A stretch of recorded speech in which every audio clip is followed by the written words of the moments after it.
All right. So I am here with the one and only. I mean, I there's so many things to say about you. 12-time Oscar. Anything good? Yeah, exactly. 12-time Oscar nominee, one of the greatest songwriters of all time, one of the most celebrated songwriters of all time, 9 number 1 songs, 32 top 10 hits, the one and only Diane Warren. Thank you so much for speaking Hi. with me. Thank you for having me. Of course. So I want to talk to you about FilmFest 919 as well as your album, your debut album. But if you don't mind, I'd like to go back for a little bit.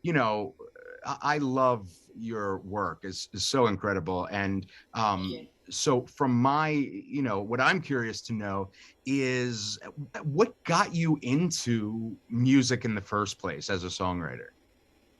I just love music and it was what I wanted to do. It's kind of as simple as that. And was passionate about it and decided this is what I was going to do and never looked back and never had a plan B and just worked hard. And it's what I continue to do. It's all about, you know, you need to, if you have talent, which, you have to be born with some amount of talent, but you have to work at that talent. You have to work at your craft. So I do that every day in my life. and and your body of work is so varied. You've worked with artists, country and pop and even some hip hop and rock. Is Yes. there, or when you're writing these songs, do you have that, genre in mind, or do you just write and whatever comes out comes out? I mean, I've just always written songs in all kinds of genres. I think, most songwriters are usually in one kind of area, whether they're pop or whether they're in hip hop or, urban music or country or Latin. And I've just, or rock, but I've always, always been in all worlds. And, to me, it's all about writing a great song, no matter what genre it is. And a great song is doesn't have a genre and doesn't have a time, right? It will live in any genre and live in any time. And I think, and my album, we're talking about my album, it's almost like a microcosm of that, really. Yeah, and I absolutely, that's, I agree, obviously, so much, but it's especially interesting to me because I feel like as a fan of music, I like different genres, and I feel like all too often the business pigeonholes artists into, well, no, you can't do a song like that. You're a pop act. You can't. It's crazy. But the way kids listen to music now, and everybody listens to all genres. They make up their own playlists. Radio is pretty. Some stations are, we're a country station, we're a hip hop station. Like, but people are listening. In life, they're listening to everything. My friends' kids are listening to classic rock and country and hip hop at the same time. So, and then you have these genres that are mixing naturally, and that's happening in my music. I mean, the song I did on Ty Dolla $ign, "Drink You Away," is basically a country song. But I wanted a country hip hop song, and I wanted to give it to somebody that you would never expect to do a song like that. So that was fun. I love that. And, I just got back. I was doing a feature with Firefly Festival, which is a 4-day festival over the weekend. And the lineup, in my opinion, is starting to really reflect, people's, especially the industry's acceptance that, okay, wait a second, maybe people do listen to different things. Do you have a preference in genres when you're writing songs? Are you like uh, partial to one genre over another, or are you just? I just like writing great songs, and every now and then I achieve that. So it's just about I love doing this, and no matter what genre it is, I'm the one I'm writing like today is like it's almost like a Latin hip hop kind of thing. So that's kind of different, Something I wrote last week was kind of an Afrobeat song, and then what I write next will be totally different than that. So it's always just bringing new flavors into what I do and just continuing, or even if it's what I normally do, just getting better at it. And how often are you writing? You're just writing every day, all day? I'm not, yeah, I mean, basically every day, Sundays, half a day, but basically every day, But I'm doing other things. So I'm writing and I'm meeting and then I'm in the studio with an artist, or something.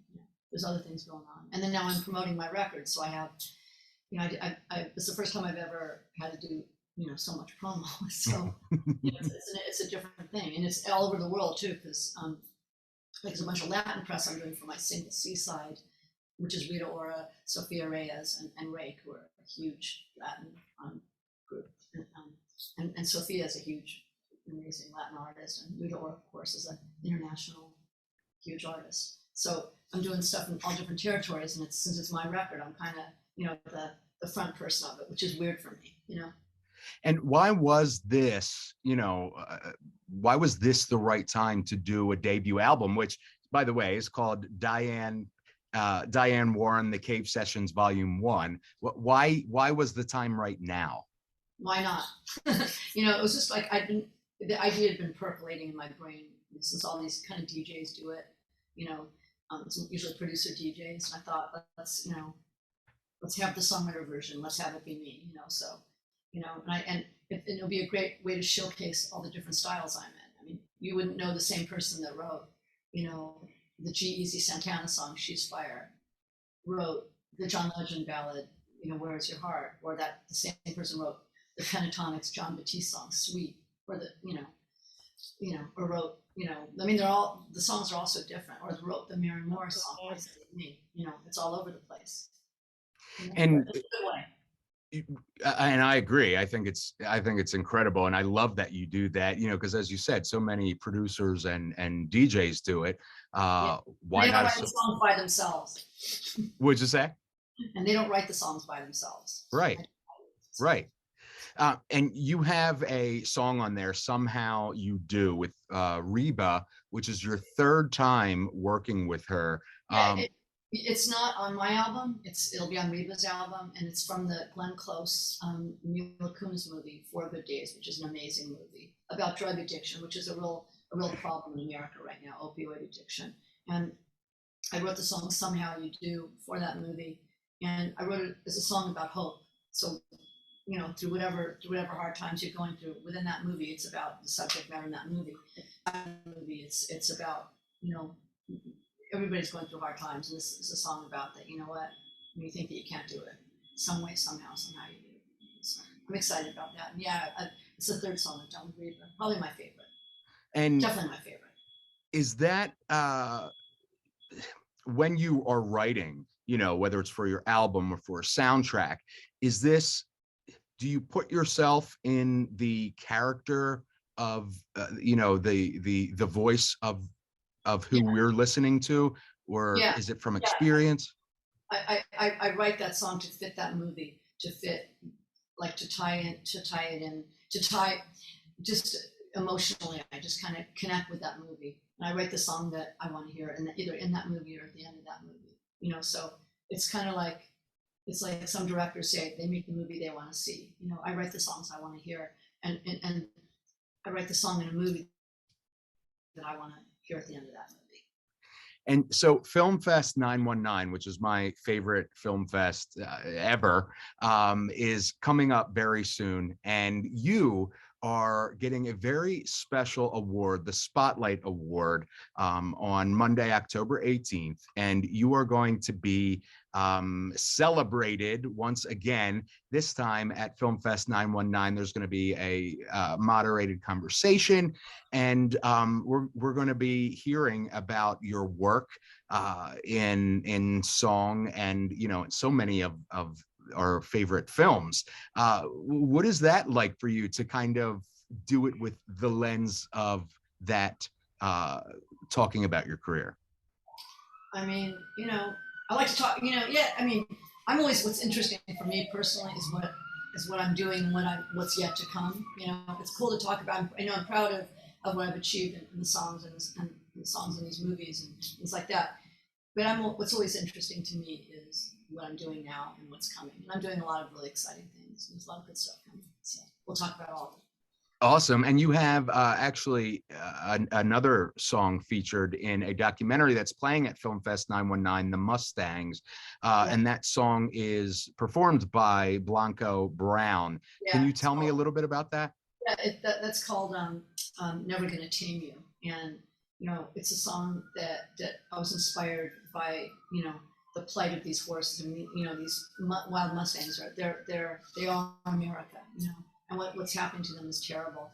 And they need to be free, just like we need to be free. And when I wrote that song, I wrote it, you know, obviously about the horses, but then outside that movie, it came about all of us, you know, because we're all, no one's gonna change us. You know, you gotta live free, you gotta live your life, whether you have 4 legs or 2, you know. And Blanco, his vocal on that is one of the best vocals I've ever heard in my entire life, ever. Wow. I don't know how he hit those notes, but he did. So he's gonna be doing the video soon, and that'll be cool. So. Wow, I'm looking forward to that. And And get me now. I'm sorry. On the sirens, I said they're coming to get me. Oh, I'm looking forward to hearing the song and seeing the Mustangs at FilmFest 919. I'm also looking forward to you receiving the Spotlight Award Monday, October 18th. And I can't wait to meet you, Diane. Thank you so much for speaking with me. Thank you. Good to talk to you. Good to talk to you. Bye. See you there.